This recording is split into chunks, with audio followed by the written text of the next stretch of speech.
Students exercise 12.3 हम लोग कर रहे थे और हमने इसके 7 क्वेश्चंस कर दिए थे।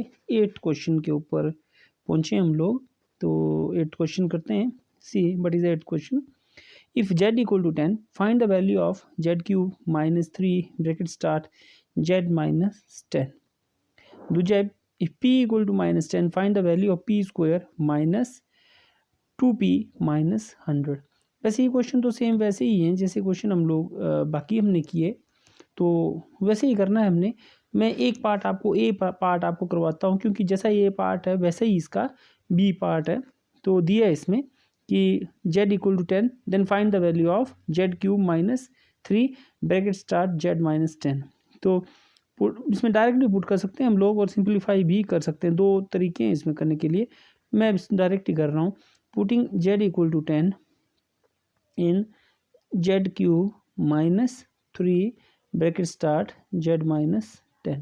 तो क्या आ जाएगा आपके पास, ये z की जगह मैंने 10 भरना है। तो 10 क्यूब का मतलब हो गया कि 10 को आप z क्यूब का मतलब हुआ कि z को 3 बार गुना करिए।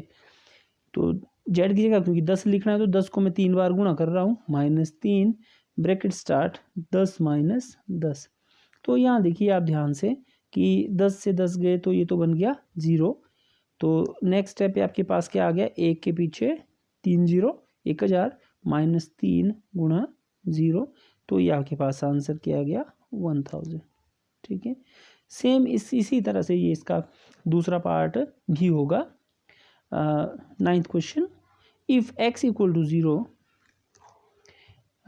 लिखा है what should be the value of a if 2x square plus x minus a equals 5 when x equal to 0। बोला है कि यदि x का मान जो वो 0 हो तो, और 2x स्क्वायर जमा x माइनस ए जो हो वो 5 के बराबर हो, जब x 0 है तो a की वैल्यू कितनी होगी। आप लिखेंगे सीधा इसको कि अकॉर्डिंग टू क्वेश्चन, प्रश्न के अनुसार, ये हिंदी वाले भी यही लिखें ए टी की भी, प्रश्नानुसार 2x square plus x minus a equal to 5 कब, व्हेन जब x बराबर है 0 है।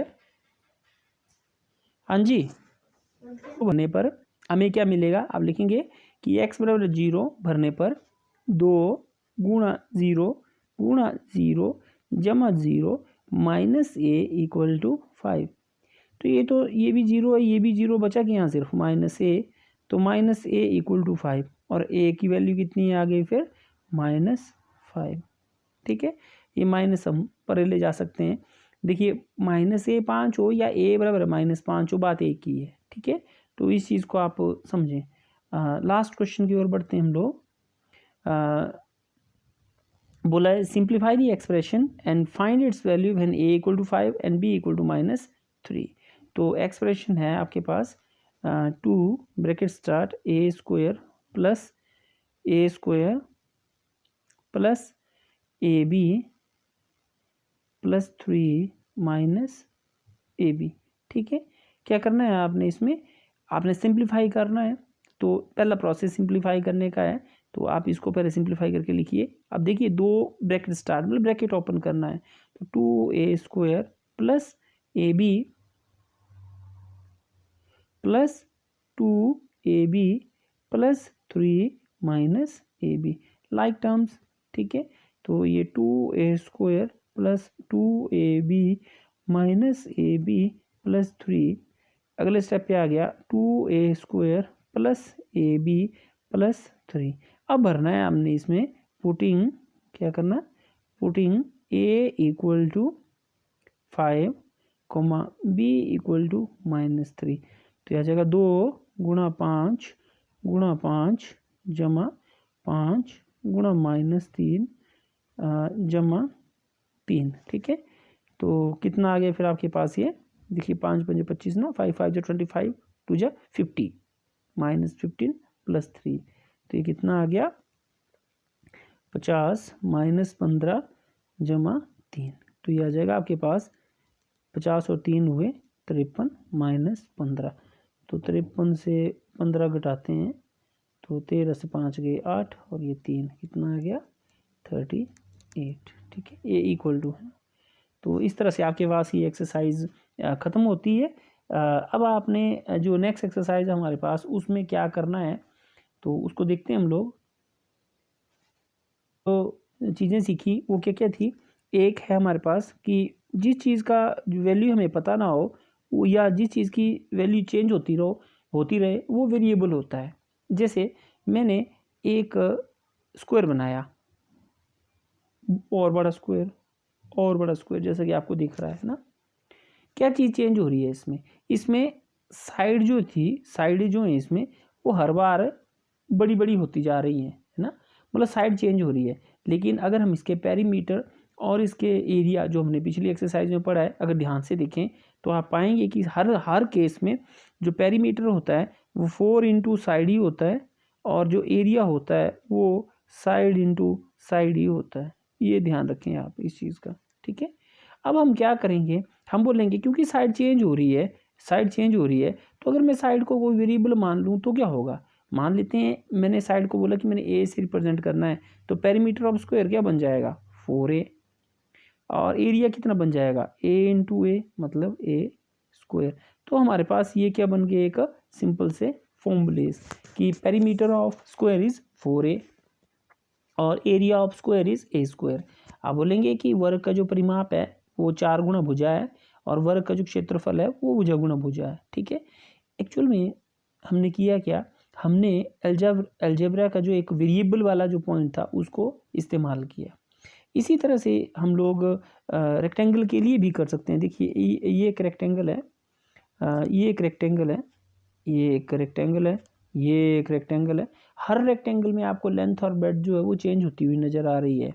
बट जो फॉर्मूलेज हैं इनके अगर मैं बोलूँ, देखिए जो चेंज हो रहा है वो हमने वेरिएबल बोलना है। तो मान लेते हैं लेंथ इसमें चेंज हो रही है जैसे कि, तो मैंने लेंथ को बोल दिया एल और ब्रेड्थ चेंज हो रही है तो उसको बोल दिया बी।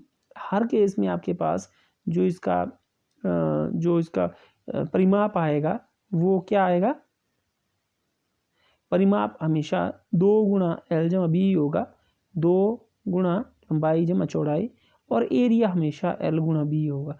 एक छोटे से फॉर्मूले हमारे पास बनने शुरू हो गए। ये हमारे पास क्या है, इसकी एप्लीकेशन है। सो देखिए इसमें अब जब हम फार्मूलेज की बात करते हैं तो ट्राइंगल जो है perimeter of equilateral triangle, perimeter of square regular pentagon, ठीक है। एरियाज के फॉर्मूलेज आपके पास नोट करने हैं आपने, और जैसे स्क्वायर का एल स्क्वायर है, रेक्टेंगल का एल बी है, ट्राइंगल का बी एच बाय 2 है। तो ये कुछ जो मैंने अंडरलाइन किए हैं अभी ये फॉर्मूलेज आपने नोट करने हैं। और आगे हम जैसे मैथमेटिक्स में आगे बढ़ते हैं तो हमने फिर फॉर्मूलेज ही देखने होते हैं। तो आते हैं 12.4 एक्सरसाइज के ऊपर। What is the work that we have to do. क्या बोला है इसमें, observe the pattern of digits made from line segment of equal length, you will find such segmented digits on display of electronic watches और calculators. आपने देखा हो ना कि इलेक्ट्रॉनिक की जो घड़ियाँ होती हैं या कैलकुलेटर होते हैं उनमें 6 लिखना हो तो इस तरीके से लिखा जाता है। जैसे मैं एरो का इस्तेमाल करता हूँ, आप देखेंगे ऐसे, ये कैसे आएगा, ये कैसे आएगा, ये कैसे आएगा, ये कैसे। आप बता सकते हैं मुझे कितने एरो का इस्तेमाल करना पड़ा, 1 2 3 4 5 6, ठीक है 6। अगर वही इनमें 2 बनाने होते तो कितने का जरूरत पड़नी थी उसको, 11, 3 के लिए 16, 4 के लिए 21। और ये बनते बनते क्या है, एक बन गया क्या बन गया इसमें एक आपके पास है पैटर्न, और पैटर्न क्या है इसका 5n+1। इसी तरह से इसमें देखिए आप 4 के लिए कितने एरो चाहिए होंगे, देखिए 1 2 3 4 एरो चाहिए, एक 4 के लिए, 5 6 7, दूजे के लिए 7 8 9 10, तीजे के लिए 10। तो पहले के लिए कितने चाहिए हमें 4 और बाकियों के लिए हमेशा 3 तो इस चीज़ को हम लिख सकते हैं जैसे 3n+1। आप देखेंगे कि अगर 1 4 लिखना है मैंने तो 3 जमा 1 4 3 चाहिए, 2 लिखनी है तो 7 चाहिए, 3। तो ये आपके पास जो पैटर्न होगा वो रिपीट कर रहा है। इसी तरह से ये अगला भी है, ठीक है।